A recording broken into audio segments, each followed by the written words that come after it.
Store કરવાની રીત સાથે છાલનો અદ્ભુત ઉપયોગ. Hello friends, welcome to kitchen art. ઉનાળામાં લીંબુ ખૂબ જ મોંઘા મળતા હોય છે. તો ફ્રેન્ડ્સ, આપણે બધા જાણીએ છીએ કે ટૂંક સમયમાં જ ઉનાળો ચાલુ થઈ જશે અને ઉનાળાની કાળઝાળ ગરમીમાં આપણે લીંબુનો રસ પીતા હોય છે, પણ ત્યારે લીંબુ ખૂબ જ મોંઘા મળતા હોય છે. તો અત્યારે આ સિઝનમાં લીંબુ સસ્તા મળે છે, તો આપણે લીંબુને ખરીદી લેવાના. જો તમે આ સિઝનમાં 2 કે 3 કિલો લીંબુ ખરીદી લેશો તો તમારો ઉનાળો આખો નીકળી જશે. તો તેના માટે તમારે શું કરવાનું છે? બસ સસ્તા લીંબુ ખરીદવાના છે. લીંબુ પીળા કલરના હશે તો પણ ચાલશે, પણ મેં અત્યારે લીલા કલરના લીંબુ લીધેલા છે. આ લીંબુમાં થોડોક રસ ઓછો હોય છે પીળા લીંબુ કરતાં, પણ તે એકદમ ફ્રેશ છે અને મને સસ્તા મળી ગયા છે, તો મેં તે લઈ લીધા છે. હવે આપણે તેને સ્ટોર કઈ રીતે કરશું? તો ફ્રેન્ડ્સ, જ્યારે આ રીતે લીંબુ એકદમ સસ્તા મળતા હોય છે ત્યારે તેને આપણે ઘણી રીતે સ્ટોર કરી શકીએ છીએ. જો તમને આ રીતમાંથી કોઈ પણ એક રીત સારી લાગે તો મને કોમેન્ટ્સમાં જરૂરથી કહેજો. જો તમને વિડીયો યુઝફુલ લાગે તો લાઈક અને શેર કરજો. મારી ચેનલ ઉપર નવા હોય અને મારી ચેનલને હજુ સબસ્ક્રાઈબ ન કરેલ હોય તો સબસ્ક્રાઈબ કરી બાજુનું બેલ બટન દબાવવાનું ભૂલશો નહીં, જેથી કરીને તમને મારા નવા વિડીયોનું નોટિફિકેશન મળતું રહે. તો ચાલો સૌથી પહેલાં આપણે ન્યૂઝપેપર લેશું અને ન્યૂઝપેપરના આ રીતે આપણે ટુકડા કરી લેવાના છે. તેને ફોલ્ડ કરીને કાતરથી આપણે કટ કરી લેશું. હજુ એકવાર આપણે ફોલ્ડ કરીશું અને ફોલ્ડ કર્યા પછી આ રીતે કાતર ચલાવીશું, એટલે આ રીતે તેના ટુકડા થઈ જશે. બસ હવે તેમાં આપણે લીંબુ રાખવાનું છે અને લીંબુને ન્યૂઝપેપરથી કવર કરી લેવાના છે. તો તમારી પાસે જેટલા પણ લીંબુ હોય તેને આ રીતે તમારે ન્યૂઝપેપરથી ફોલ્ડ કરી લેવાના, કવર કરી લેવાના. તો આ રીતે કવર કર્યા પછી તેને પોલિથીનમાં આપણે સ્ટોર કરવાના છે. તો કઈ રીતે આપણે પોલિથીનમાં તેને સ્ટોર કરીશું તે પણ જાણી લેશું. તો ન્યૂઝપેપરમાં રાખ્યા પછી લીંબુને આપણે પ્લાસ્ટિકવાળા ઝબલામાં લઈ લેશું. હવે પ્લાસ્ટિકવાળું ઝબલું છે તેને એકદમ ટાઈટ આપણે બાંધવાનું છે. જો તમે આ રીતે ઢીલું છોડી દેશો તો તેમાં હવા જશે અને તેના લીધે લીંબુ છે તે બગડી જશે. પણ જો આ રીતે એકદમ ટાઈટ રાખી અને પછી ક્યાંય પણ હવા ન રહે તે રીતે તમારે તેમાં ગાંઠ વાળી દેવાની છે અને પછી તમારે ફ્રીજમાં રાખી દેવાના છે. આ રીતે કરશો તો લીંબુ છે તે ઉનાળામાં પણ ચાલશે અને બિલકુલ બગડશે નહીં. જ્યારે પણ ઉનાળામાં લીંબુનો રસ પીવો હોય ત્યારે તમે આરામથી પી શકો છો. હવે જાણીશું બીજી રીત. હવે આપણે કાચની બરણી લેશું અને કાચની બરણીમાં બધા લીંબુને આપણે પહેલાં ભરી દેશું. ઘણા લોકોને આ રીત ગમતી નથી, કારણ કે તેમાં આપણે પાણીનો ઉપયોગ કરીએ છીએ. તો જો તમારે કાચની બરણીમાં પાણી એડ ન કરવું હોય તો હું આગળ ત્રીજી રીત જણાવું છું, તે રીતે પણ તમે લીંબુ સ્ટોર કરી શકો છો. પણ ફ્રેન્ડ્સ, આ રીતે પણ લીંબુ છે તે લાંબા સમય માટે બગડતા નથી. ફ્રીજમાં તેને રાખી દેવાની એટલે એકદમ સરસ લીંબુ રહેશે. જો તમારે પાણી ન નાખવું હોય તો આ રીતે લીંબુની છાલ ઉપર તેલ લગાડી દેવાનું. અહીંયા આપણે જે રસોઈ બનાવવા માટે તેલનો ઉપયોગ કરતા હોય તે જ તેલનો અહીંયા ઉપયોગ કરવાનો છે. બસ આ રીતે છાલ ઉપર તેલ લગાડી દેવાનું. છાલ ઉપર તેલ લગાડવાથી લીંબુની શેલ્ફ લાઈફ વધી જાય છે અને તેને તેલવાળા કરીને કાચની બરણીમાં રાખી દેવાના, પછી ફ્રીજમાં સ્ટોર કરી દેવાના. તો ચાલો ચોથી અને 5મી રીત પણ જાણી લઈએ.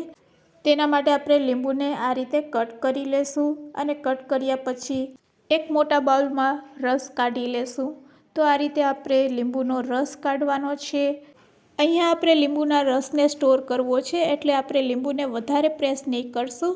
જો તમે વધારે પ્રેસ કરશો તો લીંબુની ઉપરની છાલની જે કરવાશ હોય છે તે પણ લીંબુના રસમાં ભરી જાય છે. જો તમારે સ્ટોર કરવો હોય તો આ રીતે હળવા હળવા હાથેથી જ લીંબુને નીચવી લેવાના. તો લીંબુમાંથી મેં બધો રસ કાઢી લીધો છે. હવે ઘણા લોકો કહે છે કે લીંબુનો રસ આપણે સ્ટોર કરીએ છીએ, સમય જતાં તે કડવો થઈ જાય છે. તો એવું ન થાય તેના માટે પણ મારી પાસે ટિપ્સ છે. તમારે 1 ચમચી ખાંડ અને આ રીતે થોડુંક મીઠું નાખી દેવાનું. બસ આ બંને વસ્તુ નાખીને હલાવી લેવાનું. લીંબુના આ રસમાં બી છે તો આપણે એક વખત તેને ગાળી લેશું. તો અહીંયા આપણો લીંબુનો રસ તૈયાર છે સ્ટોર કરવા માટે. તો સ્ટોર કરવા માટે તમારે આ રીતની કોઈ પણ પ્લાસ્ટિકની બોટલ લેવાની છે. ઘરમાં પડેલી બોટલમાં જ તમારે સ્ટોર કરવાનો છે. તો આ રીતે લીંબુનો રસ તમારે પ્લાસ્ટિકની બોટલમાં ભરી દેવાનો અને ફ્રીજમાં રાખી દેવાનો. ફ્રીજમાં રાખવાથી તે બગડશે નહીં અને જ્યારે પણ શાકમાં કે દાળમાં કે પછી લીંબુનો રસ પીવો હોય તો તમે ઉપયોગમાં લઈ શકો છો. હવે લીંબુના રસને સ્ટોર કરવાની બીજી રીત છે. આ લીંબુના રસને તમે બરફની ટ્રેમાં લઈને તેને સ્ટોર કરી શકો છો. તો ટ્રેમાં આઈસ ક્યુબ બનાવી અને પછી તેને આપણે કાઢી લેશું તો ફક્ત 4 કલાકમાં તે જામી જાય છે. અને આ રીતે જ્યારે લીંબુનો રસ જામી જાય અને ક્યુબ બની જાય એટલે તેને આપણે ટ્રેમાંથી કાઢી લેશું. ક્યુબને ટ્રેમાંથી કાઢ્યા પછી ઝીપલોક બેગમાં ભરી દેશું. લીંબુનો રસ જોતો હોય ત્યારે બસ એક ક્યુબને બહાર કાઢીને વાટકીમાં રાખી દેવાનો એટલે લીંબુનો રસ થઈ જશે અને પછી તમે એ રસને તમારે દાળ, શાક કે જેમાં પણ એડ કરવો હોય તેમાં તમે કરી શકો. બસ આ ઝીપલોક બેગને તમારે ફરીથી ફ્રીજવાળા ખાનામાં રાખી દેવાની.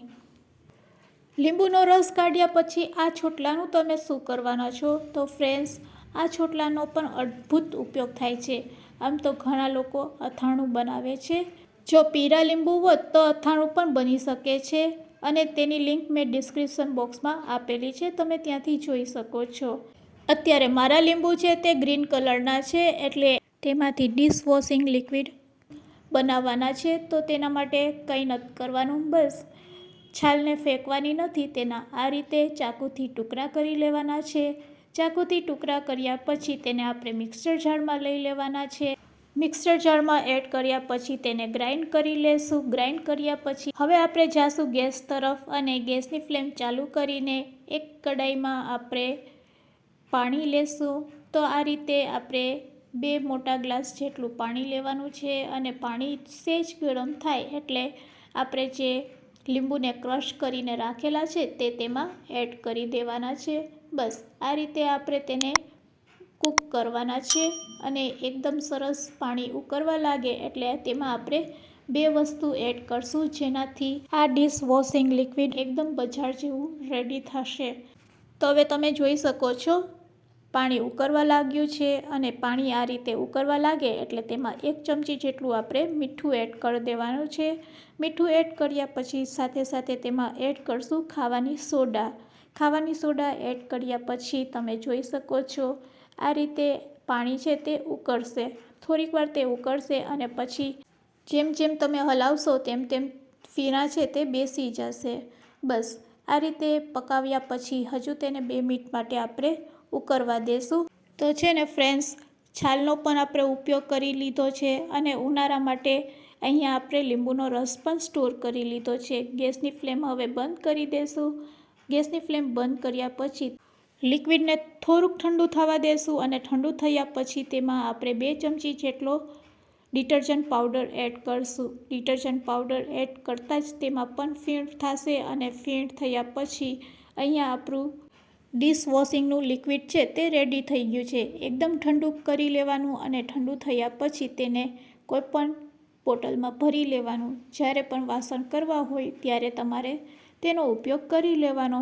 તો અહીંયા આપણું ડિશ વોશિંગ લિક્વિડ ઠંડુ થઈ ગયું છે તેને આપણે ગાળી લેશું અને લિક્વિડ ફોર્મમાં રેડી કરી લેશું. તો જેટલો પણ કૂચો નીકળે છે તેમાંથી તમે પિત્તળના વાસણ ઘસીને સાફ કરી શકો છો. તો આ કૂચાને પણ આપણે ફેંકવાનો નથી, તેને પણ આપણે ઉપયોગમાં લઈ લેશું. તો અહીંયા આપણું લિક્વિડ છે તે રેડી છે. ડિશ વોશિંગનું લિક્વિડ એકદમ લાગી રહ્યું છે ને બજાર જેવું. આ વિડીયો તમે ક્યાંથી જોઈ રહ્યા છો તે પણ મને કમેન્ટ્સમાં જરૂરથી કહેજો. મારી ચેનલને સબસ્ક્રાઈબ ન કરેલ હોય તો સબસ્ક્રાઈબ કરી લેજો અને બાજુનું બેલ બટન દબાવવાનું ભૂલશો નહીં.